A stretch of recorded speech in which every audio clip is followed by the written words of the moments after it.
Hello friends, welcome to our YouTube channel. అయితే ఈ వీడియోలో ఏంటంటే మనకి ఏపీ పాలిసెట్ వాళ్ళకైతే సెకండ్ ఫేజ్ కౌన్సిలింగ్ నోటిఫికేషన్ అయితే షెడ్యూల్ అనేది రిలీజ్ చేయడం అయితే జరిగింది.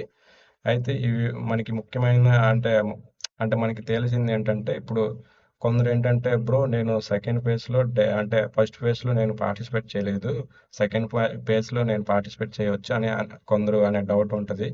కానీ ఏంటంటే అదే మనకి ఇప్పుడు ఐ మీన్ ఇప్పుడు ఫస్ట్ ఫేజ్లో మీరు కౌన్సిలింగ్లో పార్టిసిపేట్ చేయకపోయినా పర్వాలేదు. మీరు సెకండ్ ఫేజ్కి వెళ్ళి అలాగ రిజిస్ట్రేషన్ పేమెంట్ చేసి వెబ్ ఆప్షన్ ఇస్తే మీకు మీకు అలాట్మెంట్ ఆర్డర్ అనేది రావడం అయితే జరుగుతుంది. తర్వాత కొందరు ఏంటంటే నాకు ఫస్ట్ ఫేజ్లోనే వచ్చింది, కానీ నేను ఫస్ట్ ఫేజ్లో వచ్చిన కాలేజెస్ నేను కాలేజ్ రిపోర్టింగ్కి వెళ్ళలేదు, మరి సెకండ్ ఫేజ్కి వెళ్ళొచ్చా అని కొందరికి డౌట్ అయితే ఉంటుంది. ఇప్పుడు ఏంటంటే మీరు సెకండ్ ఫేజ్కి ఫస్ట్ ఫేజ్లో వచ్చిన కాలేజెస్ అన్ని వెబ్ ఆప్షన్ కాలేజ్ రిపోర్టింగ్ ఇచ్చి ఇప్పుడు సెకండ్ ఫేజ్ కూడా వెళ్ళవచ్చు. ఇప్పుడు ఏంటంటే కొందరు ఉంటారు కదా, నేను నాకు అనుకున్న కాలేజెస్ నాకు రాలేదు అనేసి కొందరు అనుకుని ఉంటారు కదా, వాళ్ళకి ఏంటంటే ఇప్పుడు సెకండ్ ఫేజ్ కౌన్సిలింగ్ అంటే మనకి ఫైనల్ ఫేజ్ కౌన్సిలింగ్ అనేది అంటే క్లియర్గా చెప్పారు. ఇప్పుడు ఫైనల్ కౌన్సిలింగ్ అనేసి థర్డ్ కౌన్సిలింగ్ అనేది ఉండదు. సో ఇది అర్థం చేసుకోండి బాగా, మీరు అనుకున్న కాలేజీలో జాయిన్ అవ్వండి.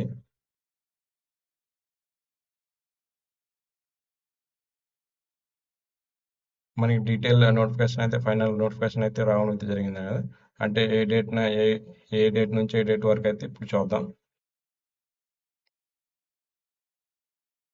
ఫస్ట్ మనకి online verification and fee payment వచ్చి మనకైతే 16 టు 18th అంటే 18th వరకు అయితే ఉంటుందన్నమాట. తర్వాత సర్టిఫికేట్ వెరిఫికేషన్ ఏమొచ్చి 16th నుంచి 19th వరకు అయితే వెరిఫికేషన్ అయితే సర్టిఫికేట్ వెరిఫికేషన్ అయితే చేస్తారు. తర్వాత 16th నుంచి 20 వరకు అంటే మీరు ఆ రోజు నుంచి మనకైతే వెబ్ ఆప్షన్ అనేసి 20 డేట్ వరకు అయితే ఇక్కడ అదే ఐ మీన్ ఇవ్వాలి వెబ్ ఆప్షన్ అనేది. తర్వాత ఎవరైనా ఎడిట్ చేయాలి, తర్వాత వెబ్ ఆప్షన్ని చేంజ్ చేయాలంటే వాళ్ళకైతే 21st ఆ డేట్ని అయితే ఇచ్చారనమాట.